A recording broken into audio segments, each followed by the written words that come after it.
So this is the Chevy V-8 that we're going to be using for the Chevy experiment. Let's note that this is somewhat old-fashioned. We've got a traditional distributor. It does not have electronic ignition. We've got a traditional carburetor. It's not a fuel-injected engine. It is a 8-cylinder engine. It's fully instrumented. All the instruments are connected inside to the dynamometer, and we'll be looking at that here shortly. But I just wanted to make sure you could see the engine. Let's note also that this engine is cooled via a radiator. Some of the engines in here are water-cooled through heat exchangers, but this one uses a radiator.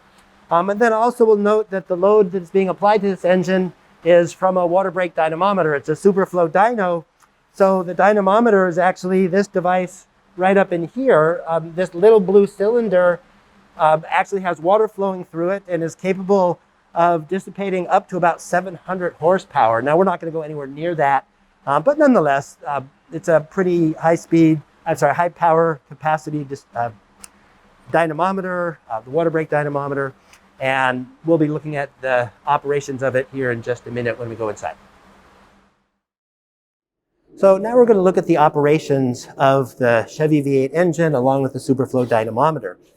The first thing I want to note is that we do need to make sure that the cooling water system is online. Now, I mentioned previously that this is cooled through a radiator, but keep in mind that it's a water brake dynamometer. And as water flows through the dyno, it is going to get warm. So the water for the dynamometer is actually connected to the building's cooling water system. So the cooling water system has already been turned on. We're going to make sure that the power to the console is on. So, let's push the power button, which is up here. Let's also make sure that the fans on the radiator are on. So we got to push this switch right here. And now it's basically ready to go. I might note that we're always going to get an oil pressure warning light. That's because we've disconnected the oil pressure meter from the dyno and installed our own right here. So don't worry about that particular warning light. There's a light here that says water supply, dyno, data recording. Sometimes the dyno prime water light's going to come on. But that shouldn't really be a problem. It is a water dyno, and if we can kind of look through the window here, we can see the dyno out back. Right in front of the dyno, there's a water tube, and there's a little yellow handle on it. I've actually turned that on. That just brings water in from the building's, regular water supply and primes the dyno. We need to make sure that there's water in the dyno. Once the dyno comes on, it's actually going to be sucking water up out of the reservoir below it. You can see that kind of corrugated tube that drops down into the reservoir. So we need to make sure it's full of water. If there's no water in there and we turn the dyno on, nothing's going to happen. So we're pretty much ready to go now. And now I'm going to set up the console for this particular experiment. Now, I do want to note that this is an old dyno at this point. It's about 20 years old. Originally, it's a hydraulically controlled dynamometer. The hydraulics are not working properly anymore. So we've had to replace several things. The throttle is actually cabled, mechanical throttle now instead of the hydraulic one. The hydraulic system would have given us some sort of automatic control, like overspeed control and all that. We don't have that control anymore. So we do have to pay special attention to this engine. It is possible, if we're not watching it carefully, to go well beyond the speed that is allowed. So what we're going to do is we're going to set it up as if we were still connected through the hydraulics, with safety in mind. So, I'm just going to kind of go through the same procedures that you would have in your lab manual here. Let's make sure that we have the test select knob set to a standard test. So here's test select. So this is just a standard test, which is fine. We need to make sure that we dial in the specific gravity. So we just found the specific gravity, and it's right around 0.74. So I'm just going to adjust that to 0.74. We also need to make sure that we have it in the appropriate fuel mode. Technically, there's 2 fuel flow meters connected to this device, and they're called A and B. They can be either additive, we can individually do A and B, or they can be subtractive. So we're just using the 1 flow meter, which is number A, so we're just going to leave that on A. The upper range of the test is going to be 4,500 RPM.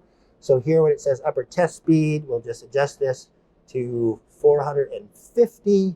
So that's giving you tens of RPMs. So it's actually 4,500 RPM, even though it says 450. We want to make sure that it doesn't go beyond a particular speed. So we're going to set the overspeed at 5,000. Again, this is not going to work, but that's what we would do. And of course, in a modern dynamometer, this is all computerized and electronic. All this is just going to be entered right into the computer.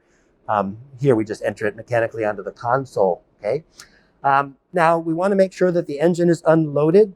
So here's the load control. As we provide a load, we're just going to turn it counterclockwise. But as we start it, we're going to make sure that it's closed. We don't want any load on the engine while we're warming the thing up. And then we want to also make sure that the load control switch is in manual. This dyno is capable of going through an automatic test. If it says servo, then basically it's using the electronics and the hydraulic system to make adjustments to the load. Pardon me. But again, we can't really utilize that, the way the system is operating today. But nonetheless, we're pretty much ready to go. We're making sure that the dyno prime light is not on at this point, which it's not. So that means there's water in the dynamometer. And now we're pretty much ready to begin. So we have to turn on the ignition, which provides electricity, of course, to the to the engine, to the spark plugs, and really just like battery, if you will. So ignition is on. We've got to turn the fuel pump on to make sure we have fuel that's able to flow. And now we can actually start the engine. So we may or may not have to pump the throttle once or twice, but honestly, I'm not even going to try it. We've run this engine earlier today, and it should be plenty warmed up. It should start right away. So I'm just going to start it.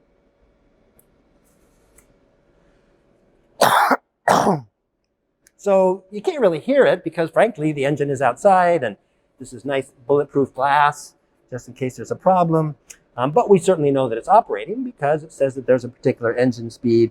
Typically we want the engine speed, somewhere between 700 and 1,000 or so as we're warming it up. And right now, it's about 900 and the throttle is all the way down. So that's really the best that we're going to be able to do. Now, typically what we would do is we would let this thing warm up for 5 or 10 minutes. Again, though, our lab technician is out here. Thank you, Dave. And he has warmed the engine up already. So I'm just going to give it a couple of minutes as we start the experiment. Now, let me just note a few things that as I increase the throttle setting, the throttle is going to be moved forward. There's a lock on it here.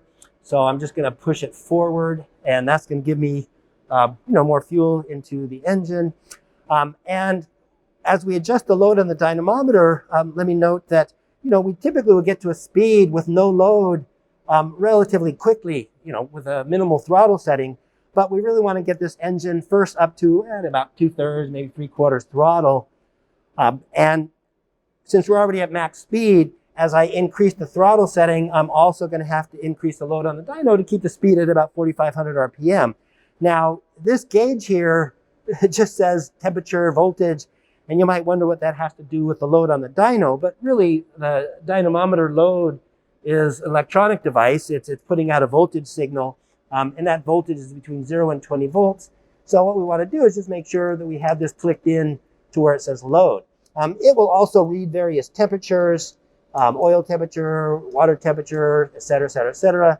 But we're not going to use those functions. We're just going to keep it here in the load position. Let's also note that as we're taking data, we are going to have engine speed readout. We're also going to be able to measure the power or the torque or the fuel flow rate. Now, the way I have this experiment set up, I'm not going to have you actually measure the torque. You'll measure the power, and then you'll use your equations to determine the torque. So, you'll measure power just by switching that. You can also measure the fuel flow rate by switching to fuel. But let's also note that there's also analog readouts, right? We've got here an analog readout of power or torque. So here we can, put it on torque or power as necessary. So we're just going to switch this to power, and I'll keep it on the low setting. That'll be more than enough for our purposes. We're not going to go anywhere near 500 horsepower. And then we do the same thing with the fuel, all right? So the fuel flow is measured over here. Again, we can measure the analog, we can measure the digital. What I suggest to most students is why not just record them both? Some students have this false belief that digital readouts are better than analog readouts.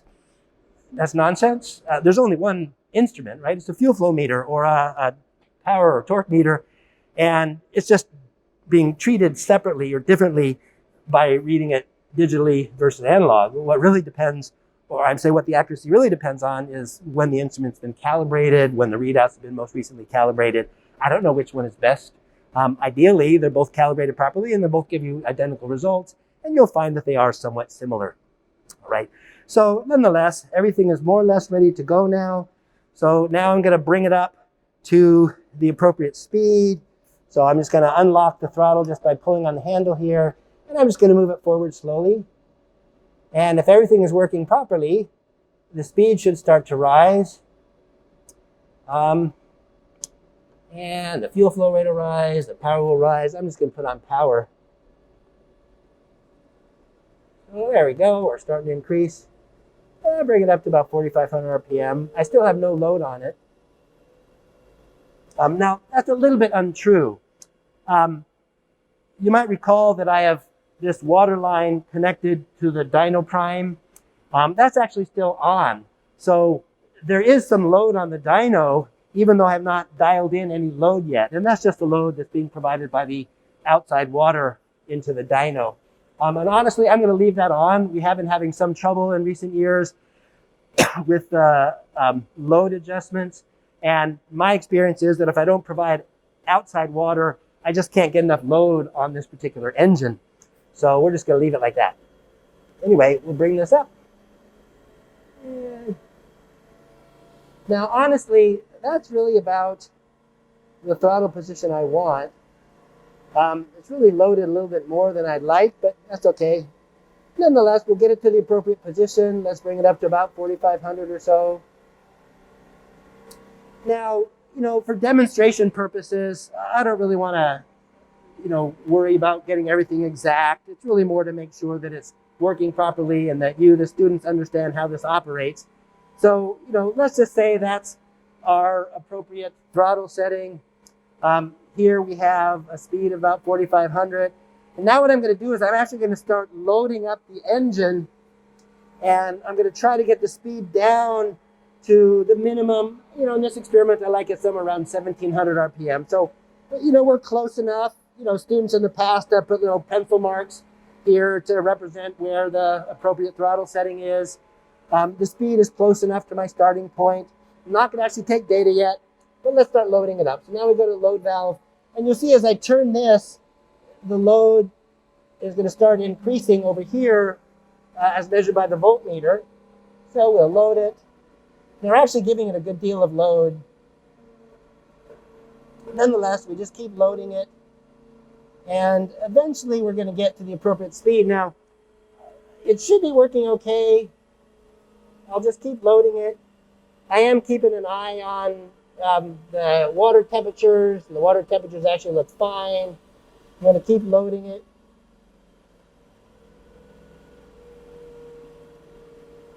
And you can see, of course, that as I change the load, the power is changing, the fuel flow is changing. You can see these on the analog gauges pretty clearly. Anyway, I'm going to keep loading it up till it gets to about 1750. And the load cell should be maxed out more or less. I mean, this could go all the way up to 20. I'm not quite up there, but that's okay. Anyway, it looks like I overshot a little bit. I want to back the load off. All right, so let's just say for the sake of argument that this is a good operating point. Speed is more or less where I want it. We'll wait a second to make sure it's stable. And then we'll record our data. Obviously, it's not as stable as I'd like it to be. Let's again keep in mind that I've got water coming in from the building's water supply. And every time somebody flushes the toilet, every time the sprinkler system goes on, all the buildings, of course, are connected here at Cal Poly. So, we are going to get fluctuations in the water flow. And it may be a little bit cumbersome to get everything nice and stable. But nonetheless, right now it seems stable at about 2110. We have power. The power reading is pretty close on the digital and analog, both around 90. Fuel flow is reading, let's see, about 112. Yeah, about 112. Somebody just flushed the toilet. anyway, so obviously it didn't stay steady that long. Again, the engine isn't working perfectly, but let's just assume it stayed steady. We recorded what we needed to, which is power and speed and fuel flow rate. And then we're going to actually unload the engine a little bit. We'll let the speed rise a little bit. We'll let it get stable. You'll see that as I unload it, the load's going to drop here on this voltmeter. We'll record another set of data. We'll then unload it a little bit more. Each time we're going to let the speed change by about 150 RPM. I know it's not as stable during this video as it should be, but nonetheless, again, this is for demonstration. So, again, speed's pretty stable. Fuel, power, pretty stable. Record the data. Do it again. Let the speed rise a little.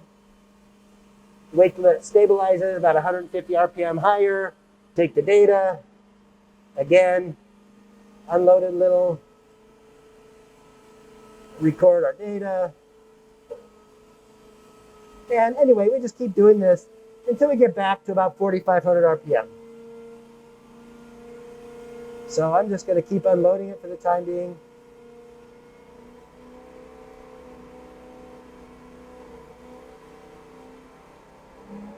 Okay.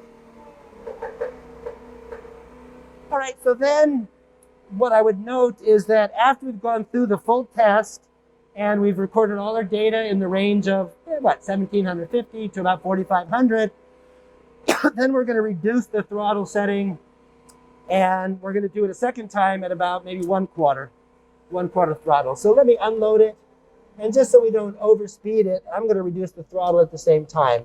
So I'm completely unloading it.